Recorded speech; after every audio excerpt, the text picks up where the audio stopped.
தாய் தமிழ் உறவுகளுக்கு வணக்கம். அதிமுக வேட்பாளர் பட்டியல் அறிவிப்பு என்ற தலைப்பில் இந்த காணொலியை காண்கிறோம்.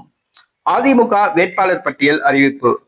அதிமுக பாஜக கூட்டணி இறுதி செய்யப்பட்டுள்ளது. நேற்றைய தினம் கோவை வந்த பிரதமர் நரேந்திர மோடியை அதிமுக பொதுச் செயலாளர் எடப்பாடி பழனிசாமி உள்ளிட்ட அதிமுக தலைவர்கள் வரவேற்று அவரிடம் கலந்துரையாடினர். மேலும் கூட்டணி சம்பந்தமாக உறுதி செய்யப்பட்டதாக கூறப்பட்டது. இந்த சூழ்நிலையில் அதிமுக வேட்பாளர் பட்டியல் அறிவிக்கப்பட்டுள்ளது. தமிழகத்தில் அல்ல, கேரளாவில் உள்ளாட்சி அமைப்புகளுக்கு இடைத்தேர்தல் நடைபெறுகிறது. அதில் 30 தொகுதிகளுக்கான வேட்பாளர் பட்டியலை அதிமுக அறிவித்துள்ளது. அதிமுக கேரளாவில் காலூன்ற முயற்சி செய்து வருகிறது. உள்ளாட்சிகளில் காலூன்ற முயற்சி செய்து வருகிறது. ஏற்கனவே ஒரு பஞ்சாயத்து தலைவர் போர்டு தேர்தலில் அதிமுக வெற்றி பெற்றுள்ளது.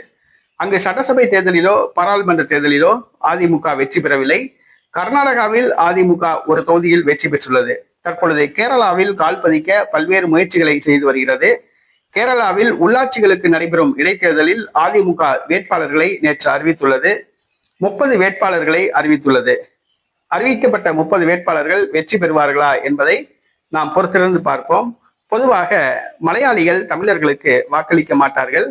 அதிமுக சார்பில் போட்டியிடுகின்ற தமிழர்களுக்கு மலையாளிகள் வாக்களிப்பார்களா என்பதை நாம் பொறுத்திருந்து பார்ப்போம்.